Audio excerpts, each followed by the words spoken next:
Welcome, everyone, to the next episode of the Search Off the Record podcast. Our plan is to talk a bit about what's happening at Google Search, how things work behind the scenes, and who knows, maybe have some fun along the way. My name is John Mueller. I'm a search advocate on the search relations team here at Google in Switzerland. I'm joined today by Martin and Gary, both also on the search relations team. And today we'll be talking about the future of SEO.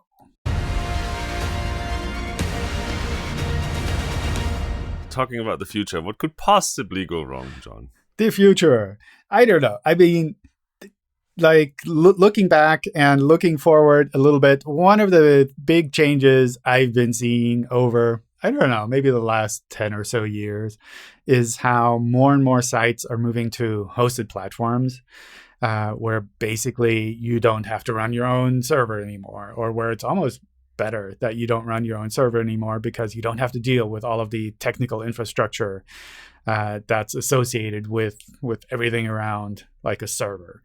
And to me, that seems like, I don't know, it seems like a reasonable move because you're kind of offloading a lot of the technical details and it gives you more room to focus on what actually matters, like the content that you're creating. So I guess in a sense, like if we think about SEO, it means SEOs won't need to learn HTML anymore, right? Oh, no. No, abort mission, abandon ship. No, John, no. Well, I mean, it's like if you just have a rich editor and you just type things in and then you format your text properly, you add some links. Like, what do you need to do with HTML? I mean, SEO is more than just like doing the text part, right? It's not just about writing the content. Basically, if you hire a copywriter, that could do the content for you.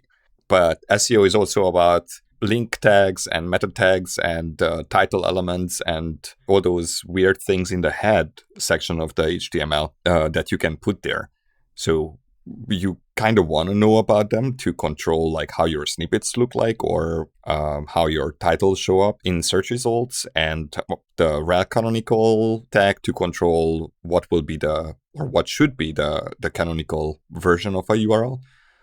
You kind of want to know that. But couldn't you just have that in your CMS? It's like you just have like a big field for text and then you have some extra fields for metadata. But if you just started a website, then do you want to learn, for example, what is rel canonical?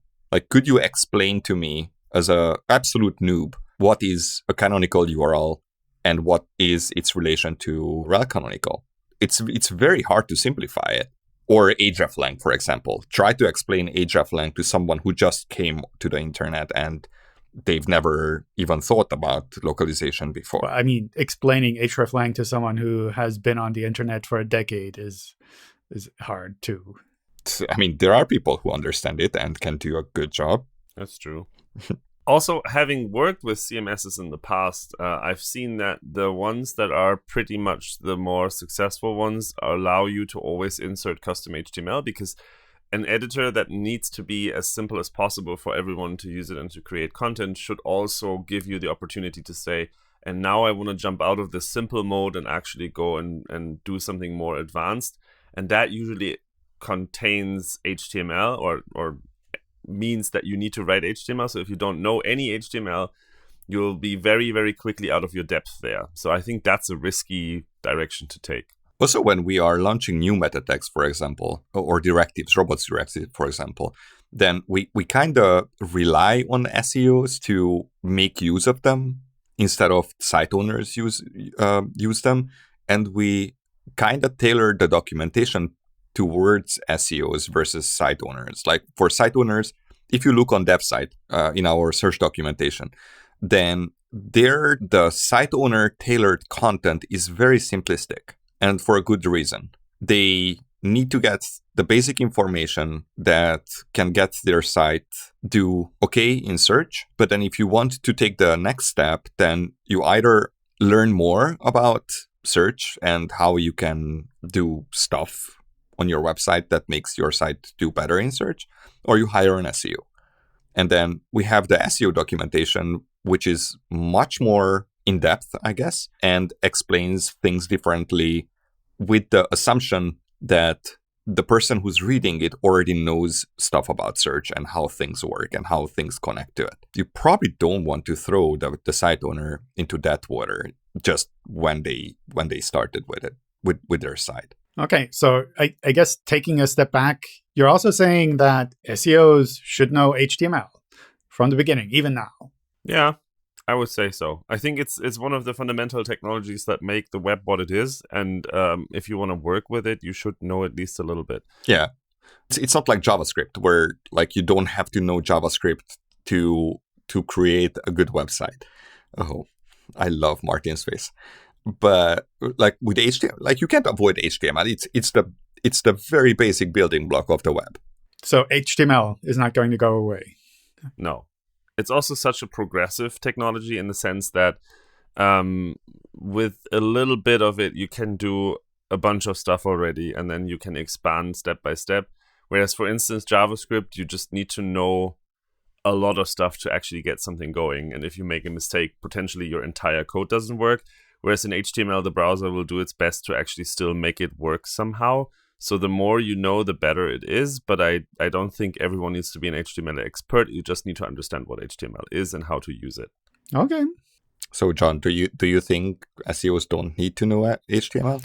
Oh, I don't know. I mean, it's a question that comes up every now and then. And I think a part of the reason behind that question is also that there are just so many different things that SEOs do. And some of them focus purely on content or focus purely on building relationships with other websites.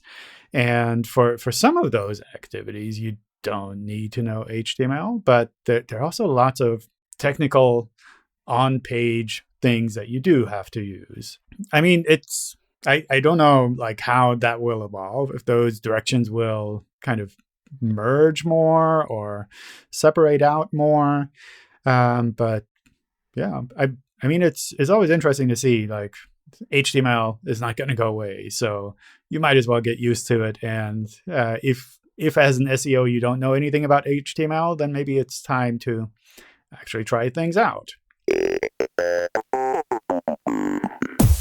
Another thing that I think is happening more and more, and that we'll see more of in the future, is kind of the migration from native apps more and more into web apps, which we've seen with some of the PWA things that are happening, but also with more and more, I think the users kind of expecting to be able to use any app that they have in any platform, any device that they use.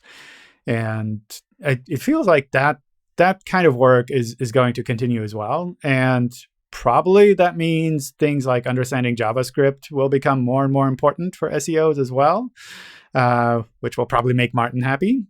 But it probably also means that a lot of these apps suddenly have to think about SEO in general. Like what do they actually want to have findable on the web? Because in the past, they were just apps. Yeah, that's actually a big topic and a very interesting one, and one that I think has been in the past underrepresented or like under investigated or under researched. In the future, I think a lot of our applications will just happen to run in the browser, and you can already see that. Like you have so many APIs and opportunities. You can have a video chat in the browser. Like no one has to necessarily install a client or like a desktop app or a mobile app to do a video chat. Video chats have been quite popular in the last couple of years, and I think that has shown that applications can shift to the web, even if they are a little more intricate. But then the question becomes, how do you represent that to someone who searches the web, and what kind of content do you want to highlight? And we had this challenge at a company that I worked for in the past, where they would create interactive 3D models of real estate spaces like apartments or offices, and you could like furnish them and walk around them. You could basically do like a virtual viewing in the browser of a different space. You could even do that in AR and like try out different furniture in your own home, and all of that in the browser. And then the question became, okay, so we have this amazing application that happens to run in the browser, But if a search engine looks at it, because it is all visual, it is a black box for a bot, for a computer. As far as Googlebot or any other computer looking at the website would go, they would see a title, a meta description, and then a canvas, which is effectively a big rectangle of pixels that they have no idea what they represent or what they mean. And then the question became, how do we get that into a search engine? So, for instance, we made a virtual model of Don Draper's apartment in Mad Men. We also made the Simpsons family home a 3D model that you could visit in the browser, which is really, really cool. But if you search for like the Simpsons house or Don Draper's apartment, you wouldn't really find our 3D model, because as far as Google search and other search engines are concerned, our page is really, really low on content and not very relevant to the query that you enter. So how do you do that? And then there's obviously a bunch of strategies, but I think that will be a topic in the future where SEOs need to identify together with the people making the app and using the app on what content do we want to expose, how do we expose it so that it is useful and understandable to search engines. And that will also be something that search engines will work on. And we can already see that 3D models for products, or like white sharks or tiger or whatever. There are 3D models for this, so that you can like get a spatial feeling for how these things look and interact with their environment. Maybe we'll see more of that in the future. I don't know. But it's going to be a huge field that is really, really interesting. And with that, also a lot of JavaScript comes to the web that we as a search engine need to understand and run. And that might mean that technical SEO might get a lot more technical and a lot more tricky in terms of how they work with JavaScript. I don't know. But it sounds like something that not many people, I think, have thought about at this point. So it sounds a lot like you have to combine the SEO strategies that you have for existing sites suddenly with completely different site models, where maybe the developers have purely focused on the technical aspects, like how does this 3D model actually work? Yeah. And at some point, you combine it with the marketing side of SEO and kind of like, how do I package information in here so that text-based search engines can actually make use of that? Yeah. And also, how can users navigate this application? Because if you give me, let's say, like an empty Paint application, then I don't necessarily know if that is the application I need to do what I need to do. So then how do you package this content, and how do you interlink functionality with content? And yeah, that's going to be interesting to see. Cool. Okay. So that's like one area where I guess SEOs will be required almost. That sounds pretty good. What kind of things do you think will stay the same? It's like you mentioned HTML, like both of you are like, the future will be based on HTML on the web. I think so. JavaScript, you mentioned, is JavaScript going to be the thing, or is there going to be a new Flash kind of technology that comes out and replaces JavaScript? I think as JavaScript has evolved so much over the last decades, I pretty much think that it will continue to evolve. And efforts at replacing it, like Flash or Java or Silverlight, and all the other lovely things that happened, have historically been not very successful. So I would be very surprised to see that go away and be changed for something else. Okay. So HTML and JavaScript, SEOs will need to continue working on that. What about more basic things like URLs? Are URLs going to go away in favor of like entities or IP addresses? Or I don't know. Like, how do you see that evolving? Fortunately, URLs cannot go away. What do you mean? At least not in the foreseeable future, because the URLs, they are the standard way to communicate addresses on the internet. And without that, the internet is just not the internet. The same way domain names cannot go away because of how the internet is built, or IP addresses cannot go away because of how the internet is built. The same way URLs cannot go away. Okay. If you think about it, how hard it was to introduce IPv6 to the internet. It took many, many years to introduce it, not to replace IPv4, but to introduce a new format for IP addressing. Changing URLs, that would be even crazier than changing IPs or IP formats. Okay. I mean, we did change IP formats when we changed from IP version 4 to IP version 6, but IPs will stay around, and so I think will URLs. They might look different, but they'll stay around, I think. So by look different, do you mean instead of like path and file names, everything will be parameters and it'll be like a machine learning hash instead of words?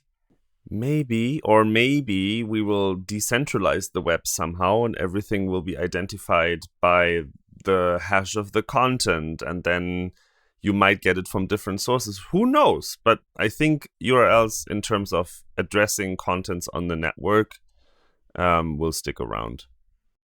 Okay. So I guess like the URL-based mechanisms will also stick around.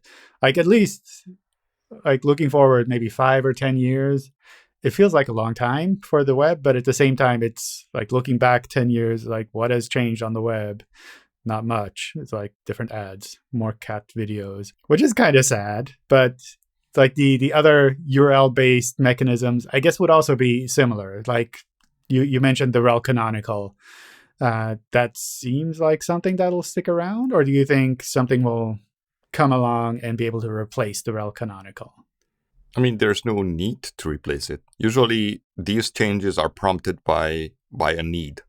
And unless there's a need for changing rel canonical, something that's extremely widely used, why would we want to try to change it? When we know that something is broken and we need to come up with something else, then we might change it or try to find new solutions for the same problem. But if it's not broken, we generally don't want to touch it. But if we can, I mean, the rel canonical is kind of a mechanism to let search engines know that two pieces of content are the same and you should pick this one. It feels like at some point in the future, we will be able to look at pages and say like, oh, it's like pretty much the same. We'll just pick one of these. I mean, technically, we could do that already. Like we appreciate the help that we get from rel canonical, and we use it quite aggressively, in fact, in canonical selection. But it's like it would work without it. Like if we remove that criterion from a rel canonical selection, then it would work. But then people would have less control over their desired canonical URL. And that's not something that we want. We do want to give people control over what we show in search results, what the canonical version of the URLs are. And rel canonical is just a good match for that. And that's why we also standardized it. There's a internet draft for that, or I think it's an internet draft. Okay, so I guess I think that's also a really interesting aspect, because on the one hand, there's all of the machine learning work that's being done to kind of automatically understand things better, but the control aspect is something that machine learning can't really replace there, because that's my personal preference kind of thing, and less understanding of a piece of content. Yeah. What about meta tags in general? I mean, we have talked about hreflang and we have talked about canonicals, but do you think like we will need more meta tags in the future, or will the need for meta tags go away? I hope that we are not introducing more meta tags. And usually when you see internal threads about like this search team wants to introduce a new meta tag, then usually both John and I jump on that thread and we are pushing back quite aggressively, because there's very rarely a good reason to introduce a new meta tag. Usually there's already something that might be used for that. Like, for example, someone wants to let people control whether the content can be translated. And then they want to introduce a new meta tag. It's like, well, is your translate service a robot? Well, technically, yes. Then just use the robots meta tag and then just introduce a new directive there. Don't introduce a completely new meta tag, because then people just have to pile or to learn actually a new meta tag, which is not necessarily a good thing. I think we don't want more meta tags, and I hope that we are not going more meta tags, but then teams have weird ideas, and unfortunately John and I are not always there to fight back. I mean, it's also a matter of control that you mentioned. Whereas like sometimes site owners have very strong preferences one way or the other, and it's useful to listen to them, because we kind of want to work together. but it's always a bit tricky. So I guess robots text falls into the similar category of, on the one hand, it's URL, so it'll probably be the same. And on the other hand, it's about site owners' preferences and controls. So probably that will remain as well. One correction there, it's for URIs. URIs. Oh, what's the difference? I mean, URL is a form of URI. Okay. could you give us an example of a URI versus a URL? App indexing deep links, for example, that's a URI and not a URL. URL. Yeah. Okay. And you do that in robots text too? So one of the things that we tried to do with robots.txt when we started the process of standardizing it was to expand the language to accept URIs versus URLs, because the original de facto standard that was describing the protocol to be used with URLs, and we had to change some wording. I don't recall exactly how, but we had to change some wording plus the ABNF language to make it work on URIs. Because if we already have a protocol that can do a very good job controlling crawling on the internet, then why would we want to introduce yet another one in case a new form of URI shows up on the internet and invent a new control mechanism for crawling those? And that's why we expanded the language to accept URIs to be used with robots.txt versus just URLs. Oh, cool. Okay. I totally didn't know about that. That's pretty cool. So basically, if you, as an SEO, work to understand the foundation of robots text and how the matching goes there, then if some new form of URI pops up and becomes popular in the future, then they can keep building on that. Okay, that's cool. Okay, what about things like structured data? Like you mark up a product, you put a price there. Like, do search engines really need to have structured data? Like, can't you just look at a product page and recognize it's a product page? Come on. I just want to say that I have very strong opinions about structured data. I expect structured data as, in terms of like the data that you present, is, if you do things right, is superfluous. But I think of structured data as a way to like opt in to certain features of search and other products that we offer, so that you basically say like, I add structured data specifically so that I don't accidentally end up in certain products or surfaces, but I specifically say like, this is a website that contains product information. So, you know, if there is someone out there who specifically looks for that, they might pick it up and then use it in some sort of user experience or some sort of app or surface or whatever. And I like it for that. I like it as a kind of like implicit agreement, you know, to provide this information in a more structured form. But I don't think many people think about it like that. Okay, so it's like almost like a control mechanism, where yeah. you kind of say like, well, I'm okay with Google understanding this is a product page. I mean, yeah, like Google probably understands what a product page is anyway. I mean, at least looking into the future where machine learning is like everywhere. Yeah, I'm pretty sure we can understand like, oh, this is a product and the product's name is this and the product's price is that and this is a product image, but it is kind of nice to have like this explicit machine readable information where we can say like, oh, so they specifically want us to think of it as a product. It's basically a glorified meta tag that says like, is product page, and then the value of that meta tag would probably be like true or something like that. Okay. But that almost sounds like the rest of structured data is going to be optional at some point in the future. I mean, not like next week in the future, but like in 10 years or so, like who knows what machine learning progress will have happened, and we should be able to look at a page and say, oh, these are like 12 attributes of this page, and if someone searches for an attribute, we should be able to match that. Generally, yes, but I mean, there's many ways of doing things on the web, and even with machine learning, there might be creative ways where a machine does not necessarily pick up the information correctly. So having it spelled out quite literally is probably helpful nonetheless, even in the near future. Yeah. I don't know. Maybe not. I don't know, Gary. What are your really strong opinions? Or these are more like internally strong opinions because we have a very strong team and leadership that focuses a lot on structured data. And there's massive use of structured data in indexing and also in understanding entities.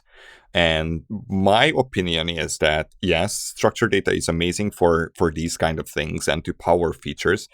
But we certainly can get to a point where we don't need it anymore. And we do have the granular controls that enable people to opt out of different presentations. For example, you could add a span tag, span element, and mark it with a data node snippet, the part of the text that you don't want to see in a rich result. Like, for example, if you don't want your price to show up in a rich result, then you could just opt that out. And you don't even have to wait for the price to end up in a rich result. You could do that proactively as well, as many people do it already with, for example, their news articles, where they actually opt out complete paragraphs or even complete news articles from the page or from search results.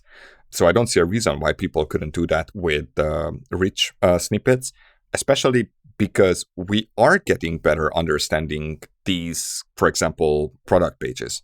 Like, we are getting there where we are really good at figuring out that this is a product page and this is the image of the product and this is the price, this is the stock, whether they have inventory of that particular item. And I think it's a matter of time we start using that. It's not an if anymore. It's more like a when. And if we jump ahead like 10 years or 15 years where our computers are actually way better than they are now, then that will just enable us to do more of this and also better. And when I say we, I mean search engines in general, not just Google, because we definitely see other search engines do amazing things with language understanding and machine learning in general. So, like, it is coming. The question is when it's going to land. Okay. And I guess for at least for the foreseeable future, it'll still be there as something where if you have strong opinions about what your page should be and what the attributes should be, then you can specify it there. And at some point, it'll be almost like, I don't know, like a rel canonical, where it's like, well, if you don't care, then you don't have to do it. And we'll try to figure it out. But if you do care, then it's like you can tell us what the real product name is, and we won't have to try to identify it on a page. I mean, it could also work as an override. I imagine that there would be a transition period where we move from structured data to machine learned data. And then in the transition period, it could be also used as an override. Like, for example, you provided something on the page, we misunderstood it. You notice that we misunderstood it, then you could provide structured data to correct what we show in search results if you want that piece of data to be shown. Okay.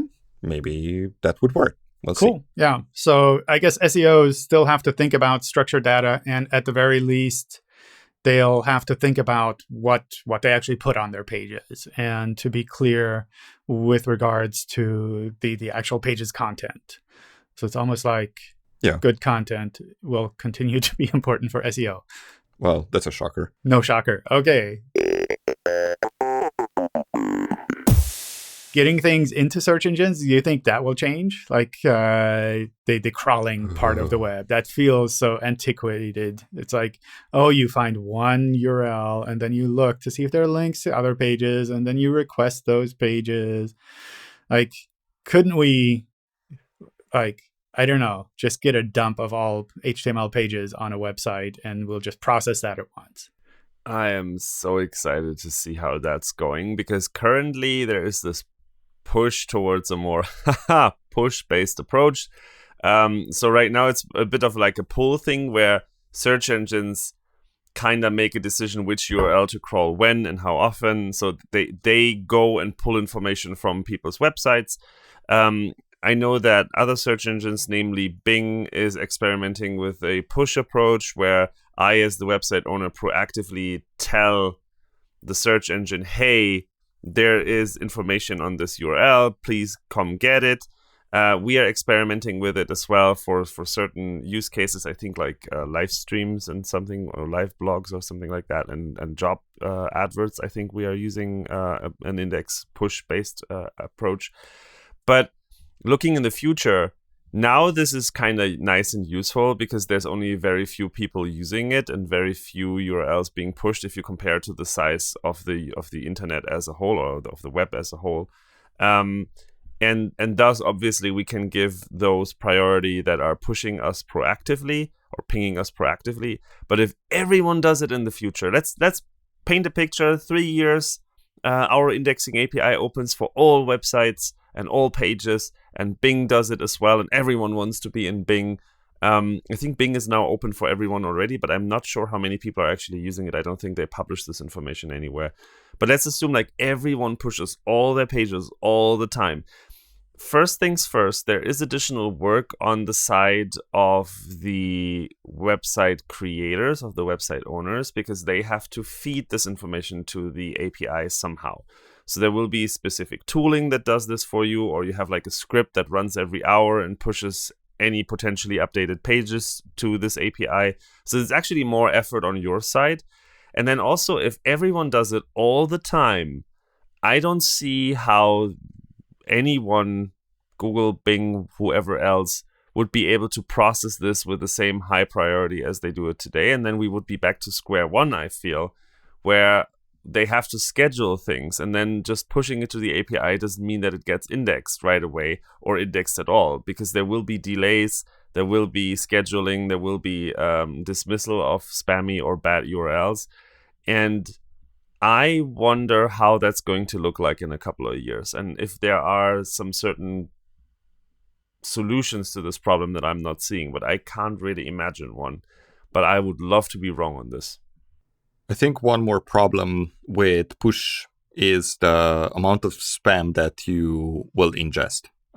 And we've seen this with the submit URL feature that we had on google.com, where I don't remember the exact number, but the vast majority of the submissions was spam, and not like low quality content or something. It was spam. Like, it was very obvious that it was spam. Mm-hmm. And then I'm just very skeptical about exposing more push interfaces because of that reason, because of spam, because it just opens yet another door into search engines for them to push, for spammers to push spam. And do we really want that, or we want to just find our way to good content? But is that a filtering problem or an inherent problem that can't be solved? That's a good question.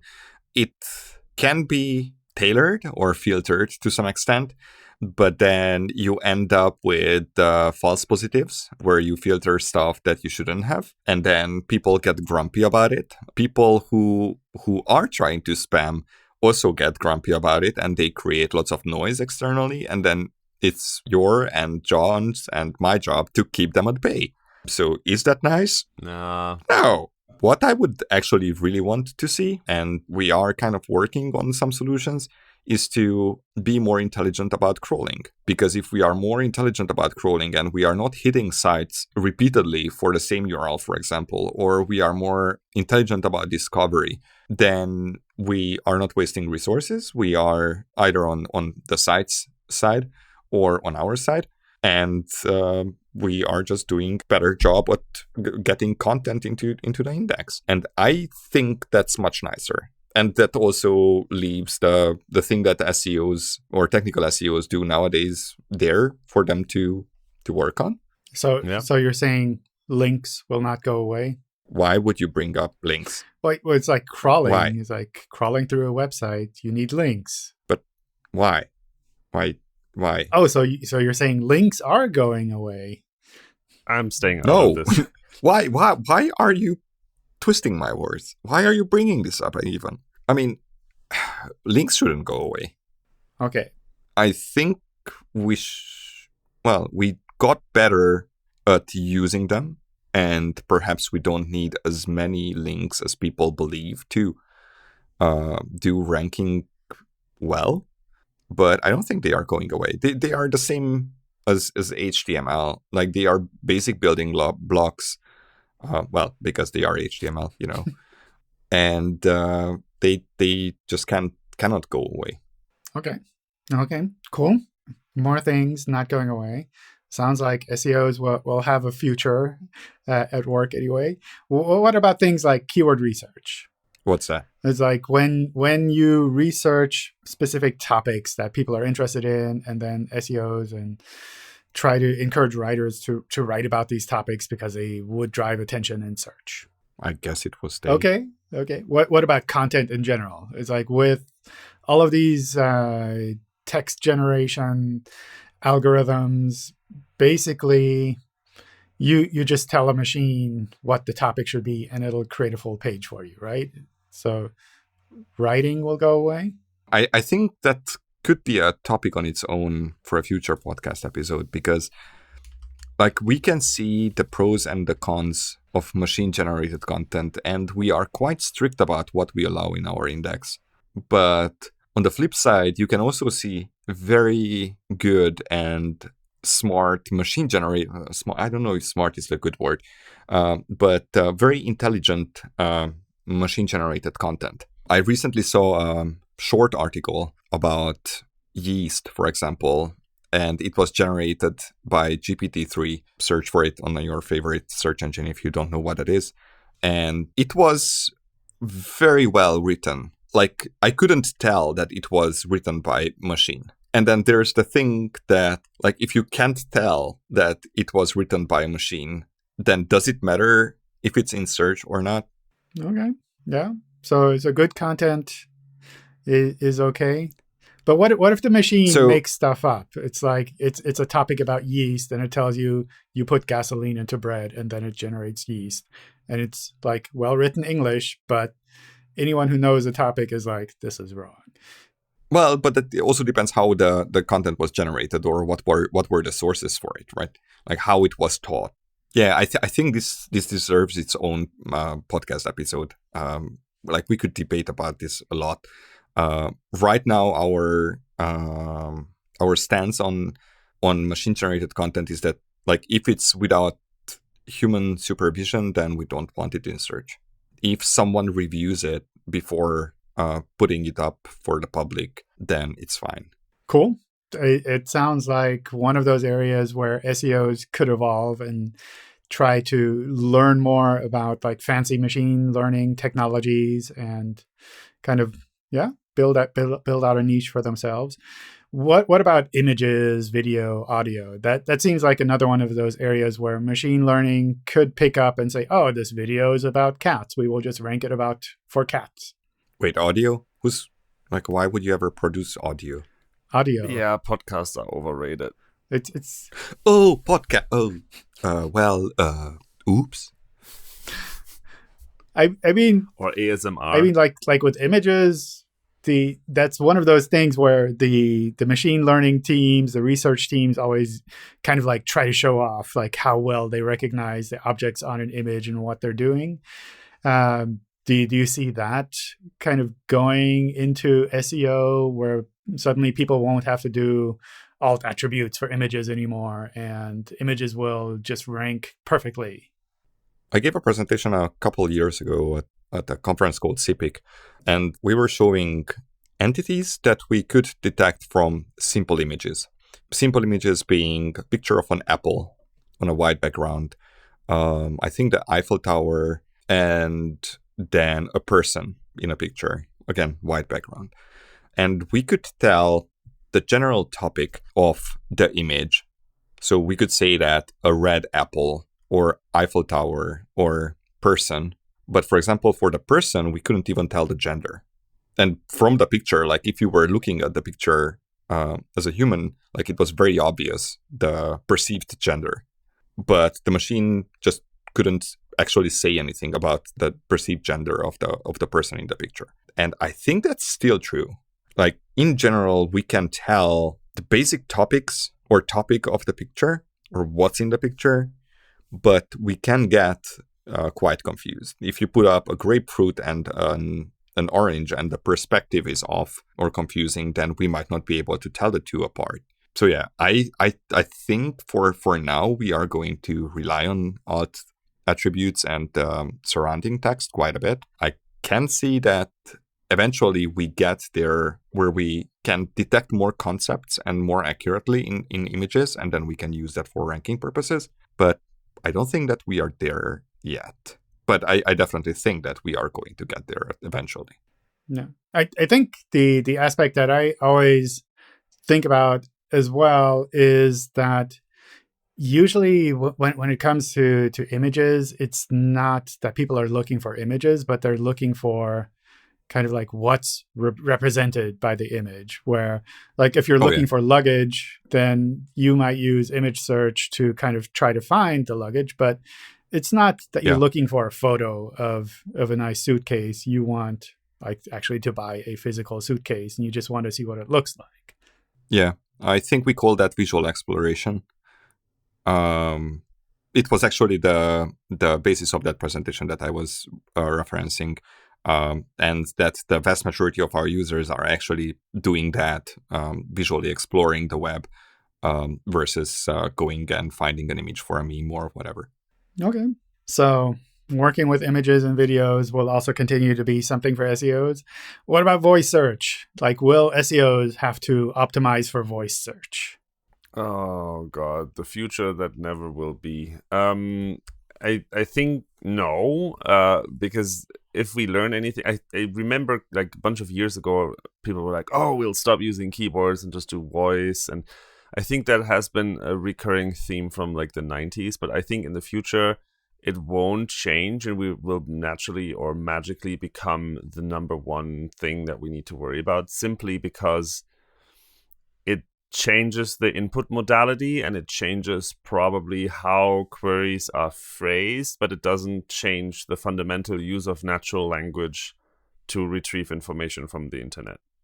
So I think you don't have to worry too much about it, to be honest, but that's maybe just me. Maybe the future will be completely different and I don't know. I don't think so. I think we are going to experiment with just projecting our thoughts into search engines, and then that's how we are going to find things. But I wonder if I don't know. So apparently there's like two different kinds of people. There's one kind which has like an inner monologue and the other one doesn't. I'm of the kind of inner monologue, so my thoughts are fully formed sentences, so I would still use normal, natural language in my thoughts, but maybe the other kind doesn't. I don't know. Then you have like three voices in your head, two of your own, and then one Google. And then, or you have like Bing and the other search engines too. It's like you have, like you wake up in the morning, it's like, what should I have for breakfast? It's like, this. And maybe it's like this video call or general like conference call situation. Like, can you hear me now? Am I loud enough? Martin, you are muted. Oh my gosh. Okay, cool. Yeah. Okay. So I guess like we started and we thought like, what is the future of SEO? I mean, externally, people always bring that up. Is like SEO dead and will it die soon?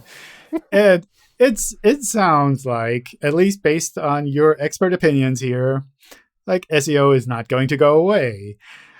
Things like URLs are going to remain in place. HTML is going to continue to be the basis, and SEOs will continue to need to know HTML. And JavaScript, probably dead. Understanding more about web apps, dead. Web apps is like that new opportunity. That sounds good. Structured data seems like, well, it's like if you plan to retire in the next 10, 20 years, probably you'll continue to do it, but maybe at some point less. Crawling and all of that probably stays the same or similar. And machine-generated content seems like one of those research opportunities for people to kind of plan ahead on what might happen, I don't know, maybe 5, 10 years in the future. Is that about right? Sounds about right to me, yeah. But maybe we're all wrong. Who knows? That's the beauty about the future. We can't really predict things. But yeah, I think that's encapsulates what we think will happen. Let's see how right or wrong we are in the future. Okay. Well, it sounds like we'll continue to have search engines because people will continue to ask, is SEO dead? And for that, you need a search engine. So at least for that topic, we'll continue to need SEOs. True. Very meta. Cool. All right.